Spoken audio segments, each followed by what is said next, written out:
L'enquête se poursuit ce soir alors qu'une jambe s'est échouée sur les rives du lac Buena Vista. Samedi matin, cette découverte a secoué des dizaines de familles qui étaient venues au lac pour nager, skier et camper. Avant l'arrivée des enquêteurs, des campeurs ont pris des photos de la jambe. Nous ne vous les montrerons pas, mais la jambe est très foncée, peut-être à cause de la décomposition. Quand la jambe a été trouvée, notre page Facebook existait depuis peu de temps et quelqu'un m'a envoyé la photo. On aurait dit la jambe de Bailey parce qu'il y avait un oignon. Je me suis dit, ça y est, c'est mon bébé. Jane était persuadée que c'était Bailey. Mais je me disais que ça pouvait aussi être Micah. Dire que cette découverte est mystérieuse serait un euphémisme. Est-ce que le reste du corps est quelque part dans le lac? Et la jambe a-t-elle été coupée ou s'est-elle détachée naturellement à cause de la décomposition? Le bureau du shérif dit que seule l'autopsie nous apportera des réponses. Je voulais vous montrer. Je suis au lac Buena Vista. Je vais voir s'il y a quelqu'un. C'est ce qu'on fait quand sa fille a disparu. On cherche à des endroits improbables.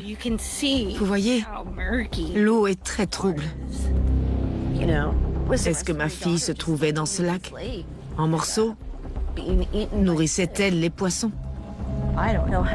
Je ne sais pas comment on est passé de 2 enfants disparus à des membres découpés. Qui pouvait croire que quelqu'un de Bakersfield était assez dérangé pour faire ça? Je vous en supplie, si vous avez le moindre indice, parlez au sergent Garrett. Donnez-lui un point de départ.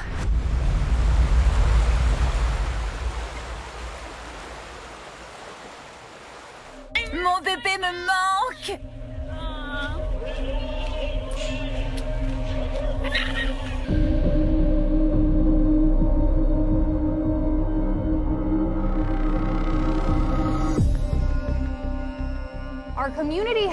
Notre communauté est captivée par l'image d'une ravissante jeune fille et celle de sa mère implorant son retour. Des milliers de ces flyers ont été accrochés en ville. Et alors que la famille de Bailey Despot continue de chercher des réponses, ils reviennent sur les aspects sombres et mystérieux de sa vie avant qu'elle disparaisse. C'est une histoire digne d'un film. On pense jamais que ça va nous arriver à nous. Surtout que Bailey a grandi dans un beau quartier et a eu une enfance choyée. Elle aurait pu avoir tout ce qu'elle voulait.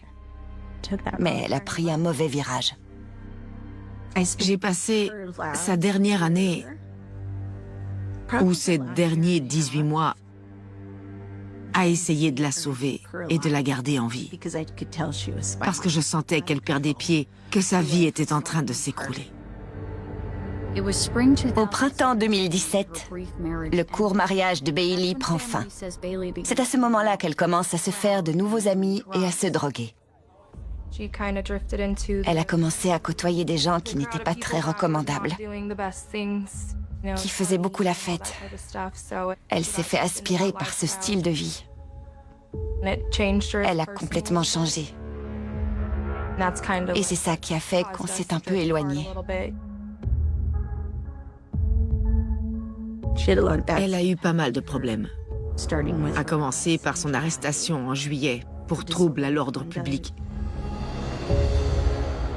Et puis, elle a été agressée sexuellement.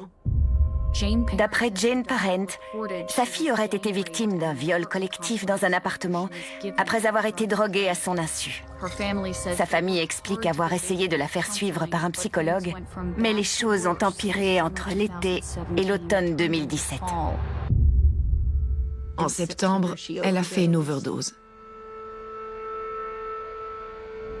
Elle m'a dit, je ne voulais pas faire une overdose. J'essayais juste d'oublier l'agression. Je ne sais pas où elle trouvait ces gens. Je ne connaissais aucun de ses copains. La seule personne qu'elle côtoyait et que je connaissais, c'était Micah. Micah et moi, on s'est connus par des amis communs quand il travaillait dans une banque de la ville. Quand je l'ai rencontré, il gagnait très bien sa vie. Il était bien sous tout rapport. J'ai appris que Micah et Bailey étaient amis quand Bailey a commencé à partir en vrille. Elle me disait que Micah l'aidait. Micah appelait des Uber pour qu'ils aillent chercher Bailey à des fêtes où elle ne voulait pas rester. Elle côtoyait des gens vraiment louches. Mais plus j'essayais de l'aider, plus elle me repoussait. Je sentais que quelque chose de grave allait lui arriver.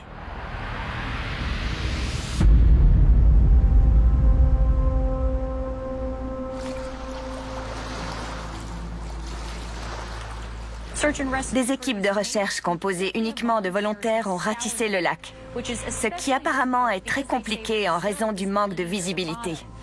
Ils sont obligés de tâtonner. J'étais complètement bouleversée. J'étais en colère. J'étais dans tous mes états. L'idée de ne jamais la retrouver est horrible. Je veux trouver le reste de son corps. De nouvelles recherches ont été menées ce matin, mais elles n'ont malheureusement rien donné. Et les autorités ont expliqué qu'elles ne referaient pas de recherche à moins que quelqu'un leur communique des informations plus précises.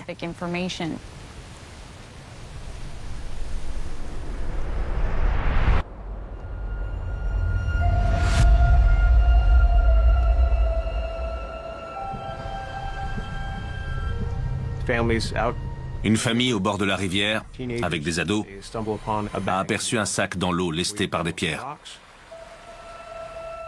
Les enfants ont tout naturellement cru que c'était un trésor, donc ils étaient contents. Mais dans le sac, il y avait un bras.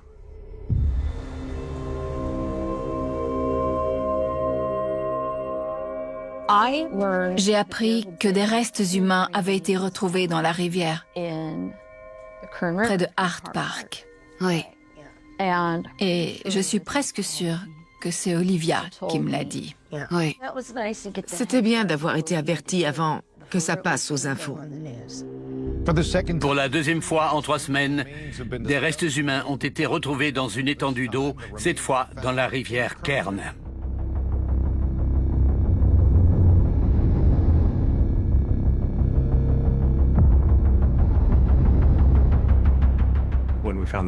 Quand on a trouvé le bras, de la corde orange et noire fermait le sac et il y avait un collier de serrage autour du poignet.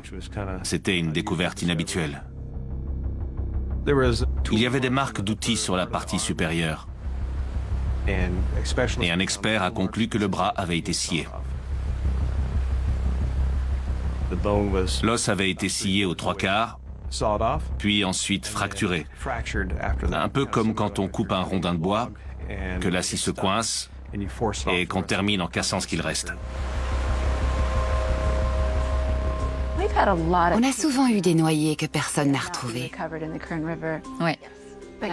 Je ne sais pas ce que vous vous êtes dit, mais quand ils ont annoncé qu'ils avaient trouvé des membres, je n'ai jamais douté qu'il s'agissait d'un énième noyé.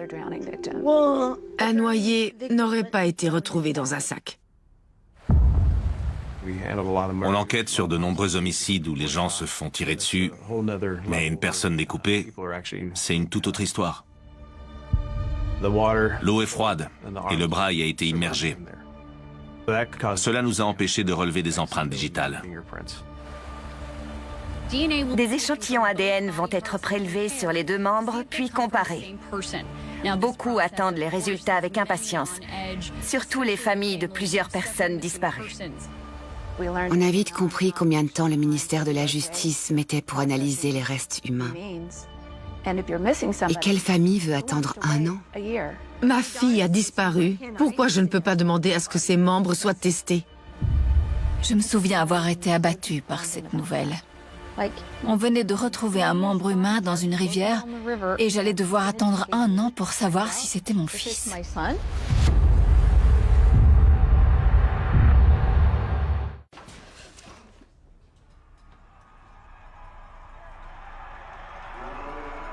Oh, les matchs de foot. Il voulait dormir, gagner de l'argent et faire de la guitare.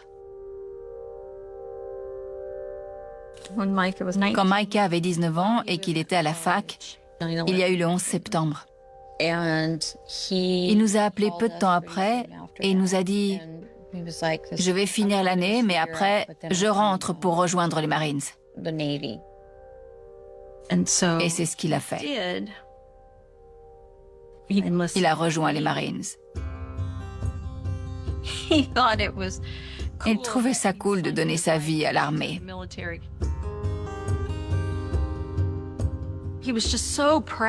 Il était fier de servir son pays. Il a fini l'entraînement, mais après, il est tombé malade. C'est là que sa tumeur bénigne à la gorge a commencé à grossir.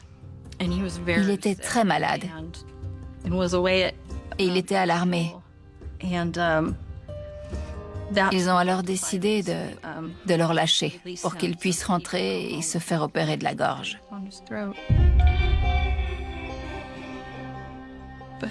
Il était très triste à l'idée de ne pas pouvoir s'engager.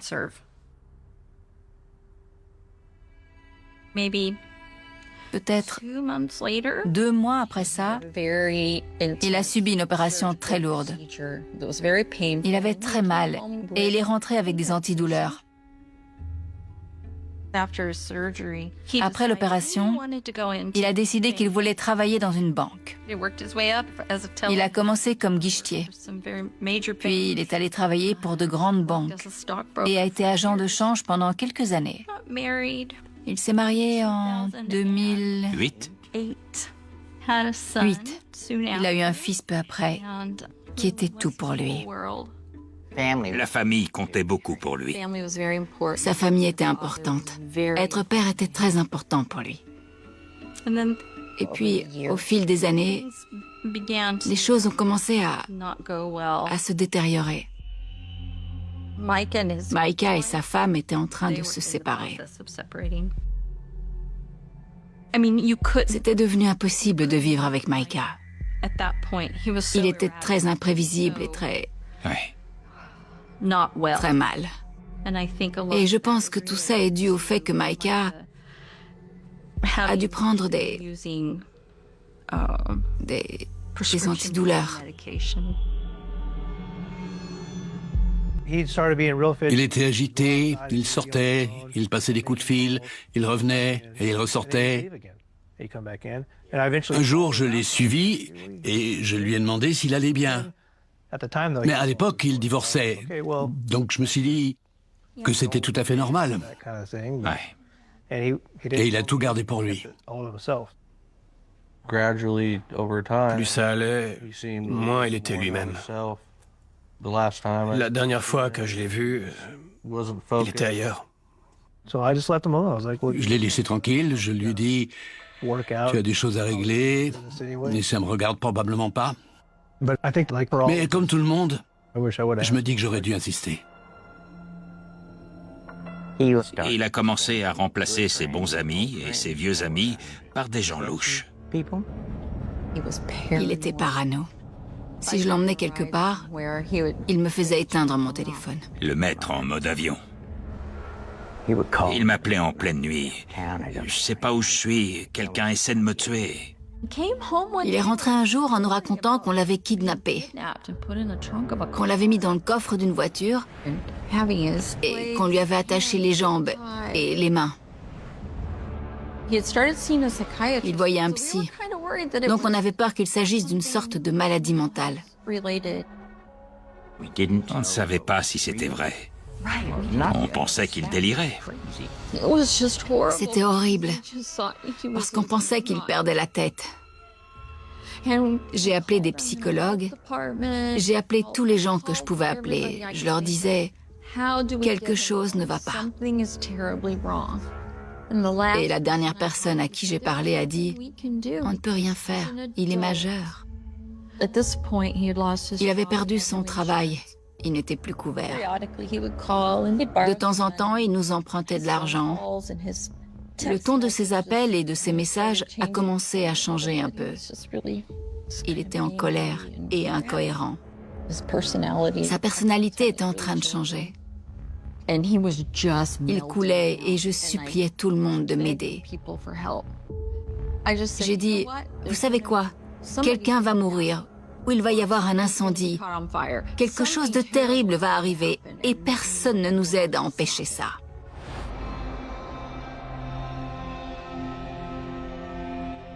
C'est dur en tant que mère de parler de certaines choses. Mais je n'avais pas idée de l'ampleur de ce que James était en train de vivre jusqu'à ce qu'il meure. Et il ne voulait pas que les gens sachent qu'il n'allait pas bien. Il ne voulait pas montrer qu'il avait des problèmes. On savait que James avait des soucis, mais on parle de se faire virer de son boulot ou d'être en retard le matin. Des trucs qui restent acceptables. À San Diego, le jour de son anniversaire, il s'est fait renverser et il s'est cassé le poignet. Donc il a dû se faire opérer et on lui a mis des broches. C'est là qu'il est devenu accro aux antidouleurs. Il suffisait d'aller chez un médecin et il vous prescrivait des médicaments pour un mois. C'était très facile d'y avoir accès. Et je pense que quand sa relation a commencé à battre de l'aile, il s'est appuyé sur ses comprimés. Comme beaucoup de gens.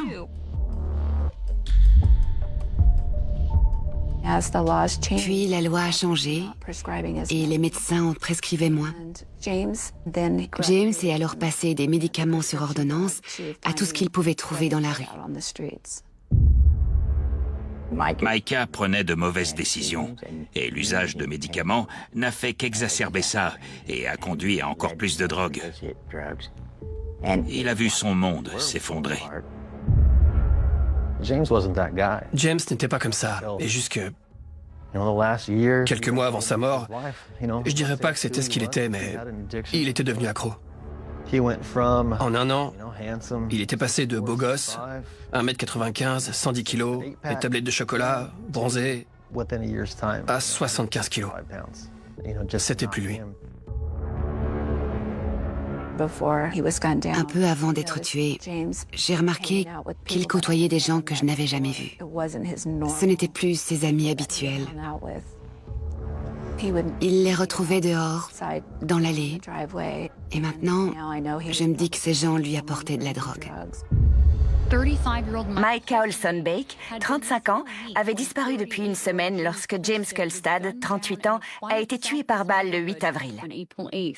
James était près de Sandstone Lane et de Mountain Ridge Road lorsque quelqu'un a tiré dans sa voiture.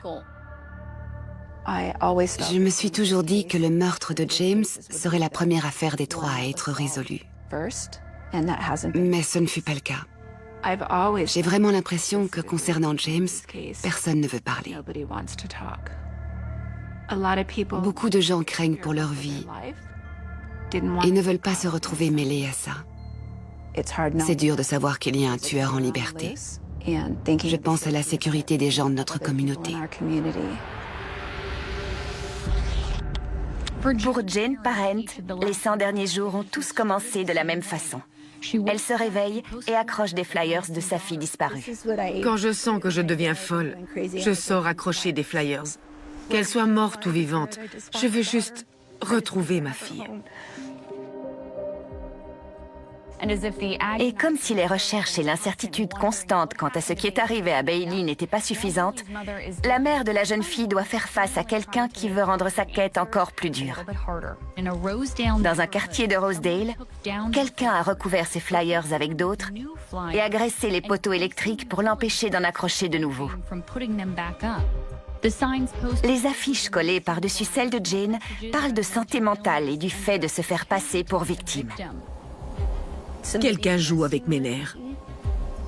On essaie de me faire peur pour que j'arrête de chercher Bailey.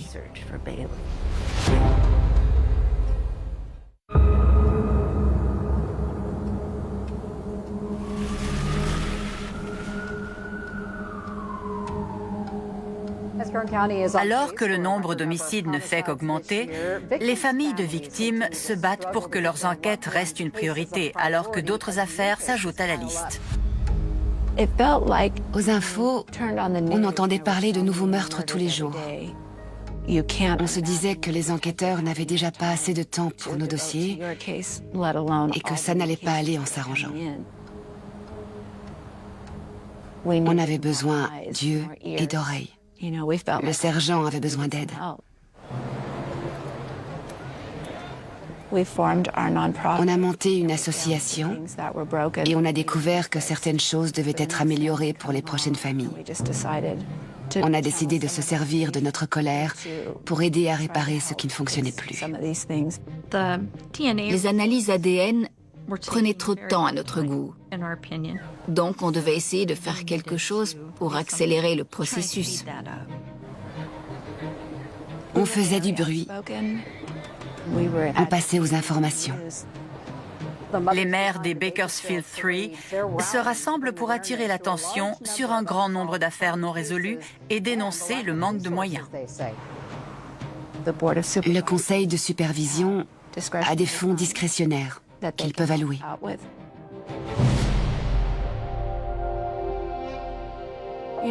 James est mort en avril et depuis, on a vu aux infos qu'il y avait eu plein d'autres meurtres.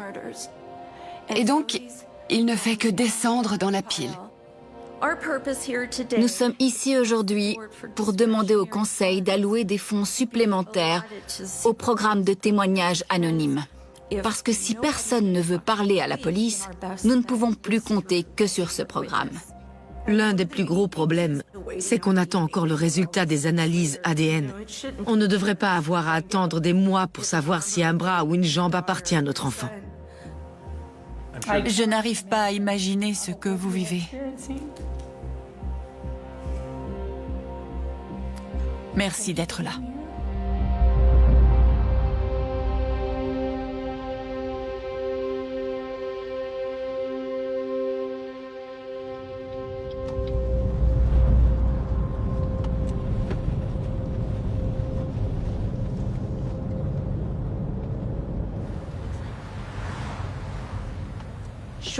Peu après que la jambe a été trouvée, quelqu'un a déposé une photo sur le pare-brise de ma voiture, qui était garée dans mon garage à ce moment-là.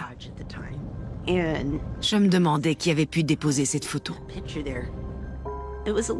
C'était une photo Polaroid de Bailey et de son petit copain de l'époque, Matt Queen.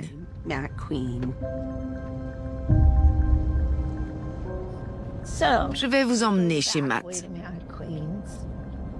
là où lui et Bailey habitaient.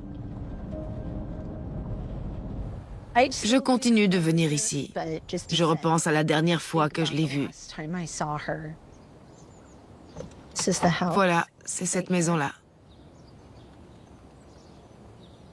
Je lui avais apporté des churros et elle s'est approchée de la voiture. Je lui ai dit « Viens t'asseoir » et elle m'a répondu « Je peux pas, il faut que je rentre ». Je ne l'ai jamais revue. La première fois que j'ai rencontré Matt Queen, c'était en décembre 2017. Bailey était heureuse et elle m'avait dit « Maman, je veux que tu rencontres Matt ». Ils étaient venus avec sa moto. Il s'est assis, il a enlevé son casque et je me suis dit « Oh mon Dieu, il a 40 ans, qu'est-ce qu'il fait avec ma fille ?» Je sentais qu'il était pas net.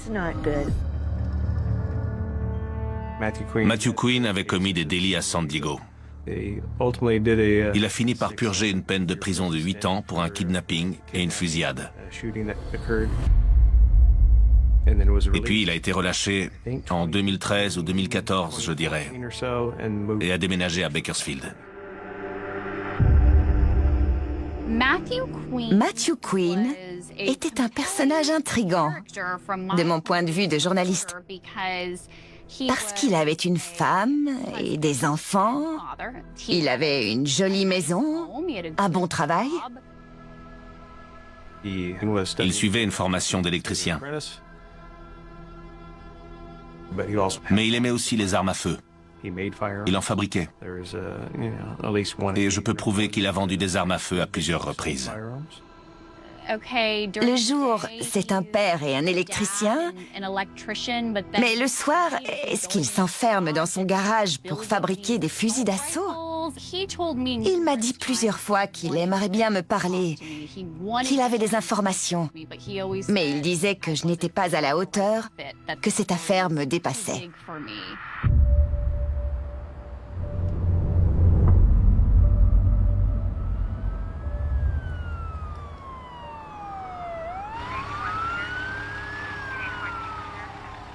Bailey et Matthew Quinn se sont fait contrôler par la police au volant d'un SUV.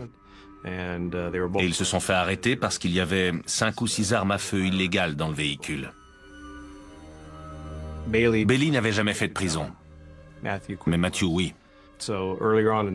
Donc Bailey a tout de suite voulu porter le chapeau pour ses armes à feu, en disant qu'elles étaient à elle, parce qu'elles risquaient moins gros que lui. En tant que récidiviste, il faisait face à une peine plus lourde.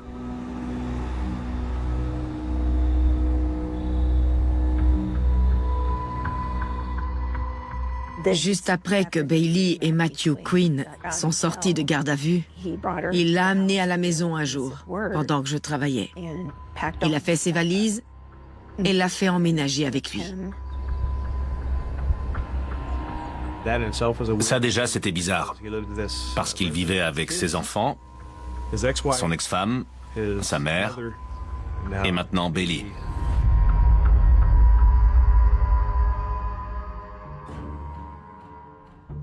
Je pense qu'il l'a accueillie chez lui pour garder un œil sur elle.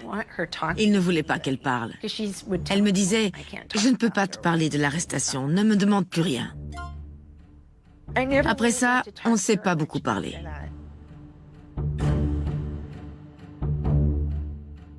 Elle ne pouvait ni venir me voir, ni me parler. Il la tenait prisonnière et ne la laissait pas partir.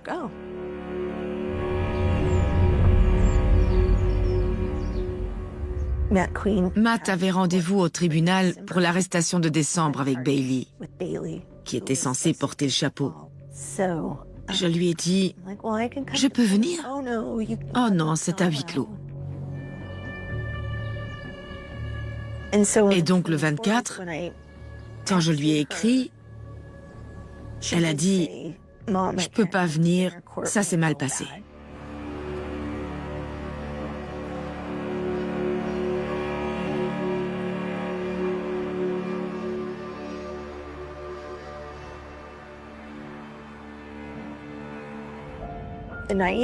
J'y suis allée plus tard ce soir-là, avec une tarte comme excuse, pour voir Bailey. Et le fils aîné de Matt, qui était au lycée, a ouvert la porte. J'ai demandé si Bailey était là, et il m'a dit non. Il m'a dit, je ne sais pas où elle est, mon père a juste dit qu'elle était partie. Le lendemain, je savais que quelque chose clochait. Même quand on se disputait, elle m'appelait. Je lui écrivais, je l'appelais, mais pas de réponse. À partir de là, plus rien.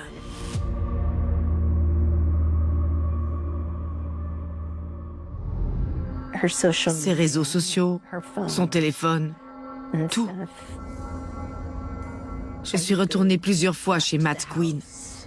Je frappais à la porte et je demandais « Où est ma fille ?» Puis j'ai fini par arrêter. Bailey a écrit à ma mère pour lui dire qu'elle avait dû partir quelque part. Ce message, la façon dont il était écrit, il y avait plein de fautes. Ce n'était pas Bailey.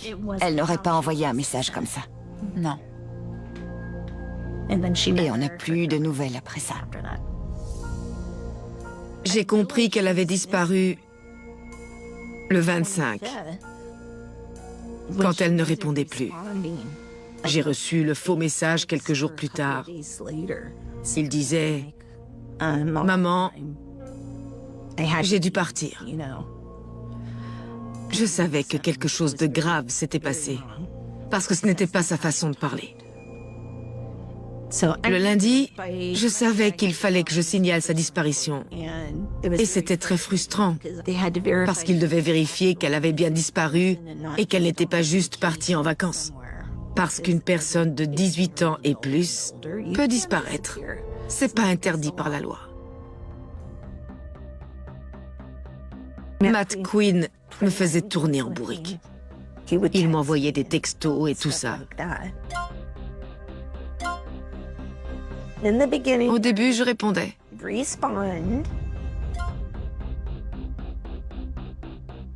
Il ne m'aimait pas, mais je ne cédais pas. Il ne me faisait pas peur.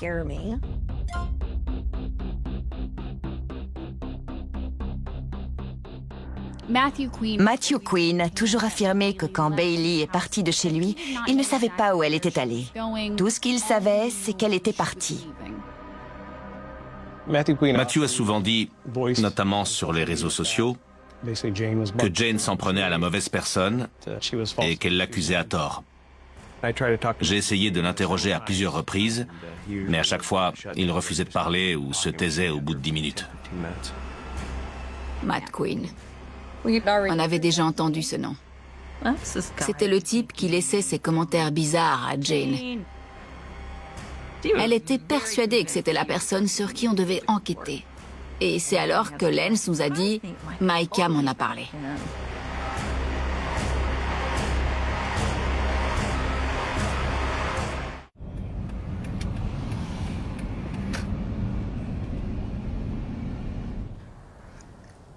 Ok, je crois qu'on est en direct. Je voulais juste vous montrer que j'étais en train de placarder des flyers à l'endroit où j'ai vu Bailey pour la dernière fois.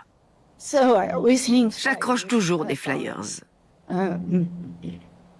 Sur ce poteau, ici, devant la maison. C'est ici que je l'ai vu pour la dernière fois. Ils détestent que j'accroche ces affiches. Parce qu'ils les voient dès qu'ils sortent de chez eux. Il y a un curieux qui a ralenti pour me regarder. Je sais pas qui c'est. Je lui ai fait signe parce que je ne savais pas pourquoi il s'arrêtait. Je crois que Matt a une nouvelle voiture. On dirait qu'il y en a qui vivent leur vie.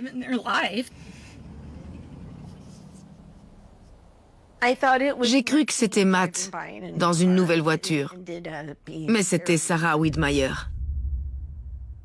Ça, c'est Sarah. Ça, c'est mon bébé. Et ça, c'est Matt Quinn.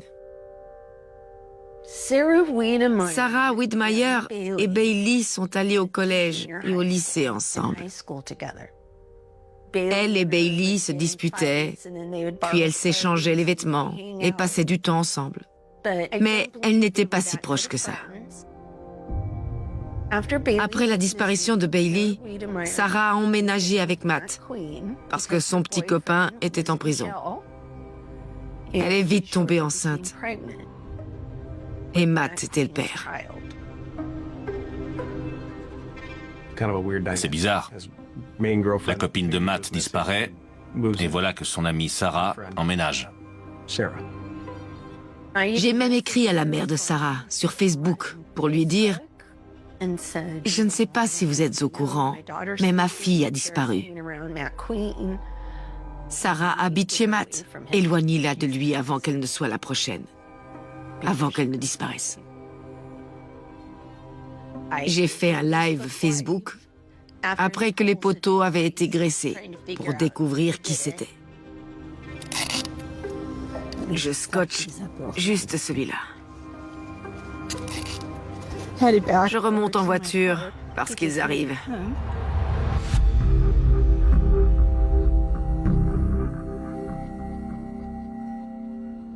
Sarah a demandé une ordonnance d'éloignement parce qu'elle trouvait que je les harcelais en venant placarder mes flyers. Et des gens sur Facebook disaient des choses sur elle. Le tribunal a essayé d'organiser une médiation, avant qu'on passe devant le juge. Mais je ne voulais pas lui parler. Je savais que je n'avais rien fait de mal. Elle dit qu'elle distribue des flyers, mais ça va plus loin. On essaie de m'intimider pour résoudre cette affaire de disparition. C'est la dernière personne à avoir vu ma fille. Je cherche ma fille. Je ne vais pas m'arrêter. Mais je ne l'ai jamais menacée. Vous cherchez votre fille, mais ça fait 8 mois. Vous pensez que vous allez la voir se balader devant chez nous? Pourquoi pas? Tu sais quelque chose que j'ignore?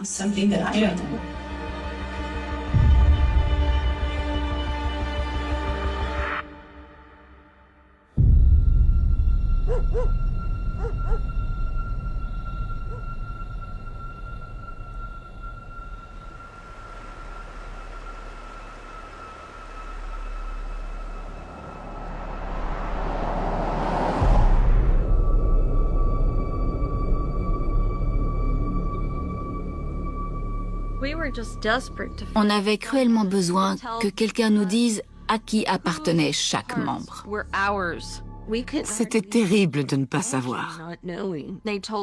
On nous a dit, ça peut prendre 1 an et demi avant qu'on puisse faire un test ADN. Les analyses ADN bloquaient l'enquête. Heureusement que tu as vu cet article, chérie. C'était à Paradise, en Californie, là où les feux ont fait rage et décimé toute la ville. Certaines personnes ne retrouvaient pas leurs proches, parce qu'à cause de l'incendie, il ne restait plus grand-chose des corps. Cette société, ANDE, avait offert d'aller en Californie et d'identifier les corps. Et tout ça gratuitement. L'armée utilise ces tests rapides. Les soldats les emportent sur le terrain. Oui, et ils ont pu identifier tous les corps. Oui, le test ne prend que 2 heures. Même quand on a très peu d'ADN. Mais il n'était pas implanté à Bakersfield. Jane était là. Je vais les appeler. Je les ai appelés. J'ai demandé combien ça coûtait et ils m'ont dit « On le fera gratuitement ». Oui, ce sont nos héros. Parce que le gouvernement peut prendre plus d'1 an. Mais avec la NDE, ça a pris moins de 2 semaines.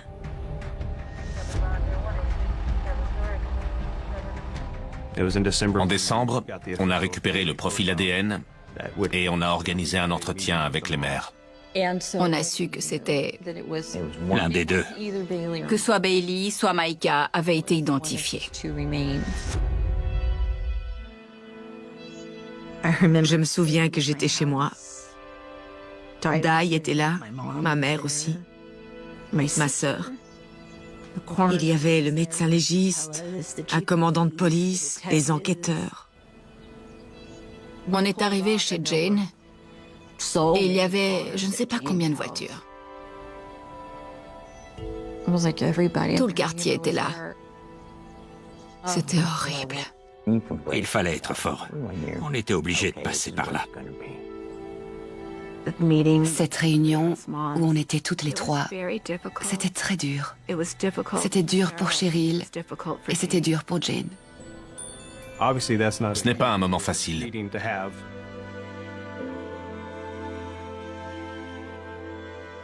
On est entré, on s'est assis et le commandant de la brigade criminelle nous a dit « On a les résultats ».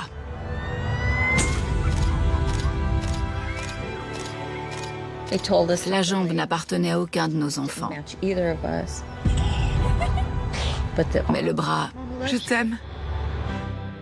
contenait mon ADN.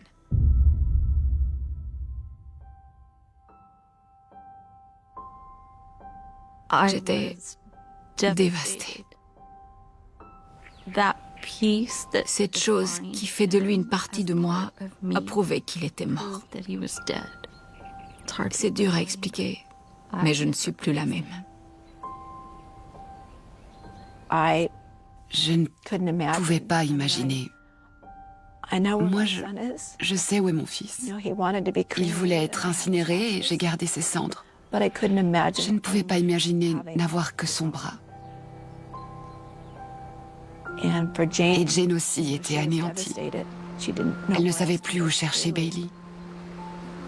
Elle pensait qu'elle allait récupérer une partie de sa fille aussi. Du coup, c'était très dur. J'étais très triste que ce ne soit pas ma fille. Parce que je pensais l'avoir trouvée. Je pensais que j'allais pouvoir la ramener à la maison et raconter son histoire.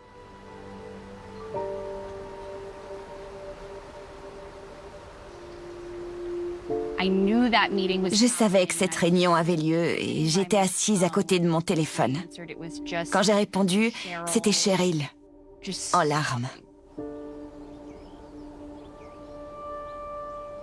Ça ne m'arrive pas souvent de ne pas savoir quoi dire à quelqu'un qui a vécu une telle tragédie. Mais il n'y a pas de mots. Dai et moi avons planté cette croix. Dai a fabriqué ce bateau en papier parce qu'il était dans la marine. C'est un hommage à lui. On est à Hart Park, au bord de la Cairn, à peu près à l'endroit où Micah a été retrouvée. On t'aime, Micah. Tu nous manques. On n'arrêtera jamais de chercher Micah et Bailey. Et on n'arrêtera jamais de traquer ceux qui ont fait ça à nos enfants.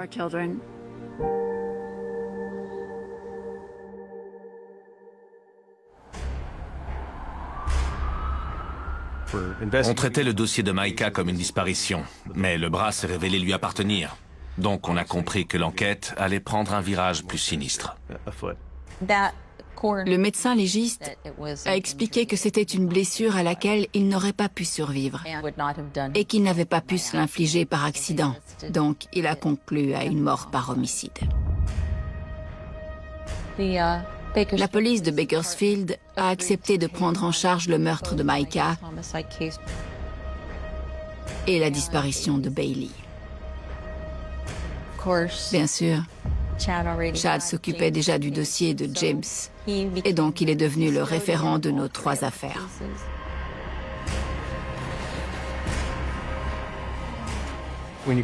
Si on compare une disparition à un homicide, l'homicide laisse plus de portes ouvertes. On a pu justifier l'obtention de mandats pour avoir accès aux relevés téléphoniques, aux informations bancaires et aux comptes sur les réseaux sociaux de Micah.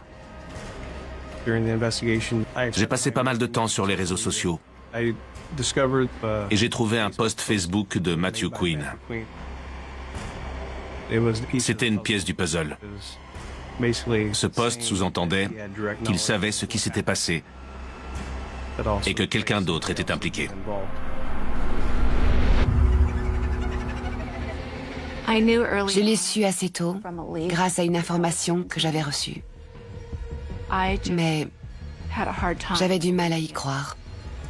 Je me disais que ce n'était pas à moi de révéler cette information. Apparemment, Micah avait été démembré et Bailey y avait participé.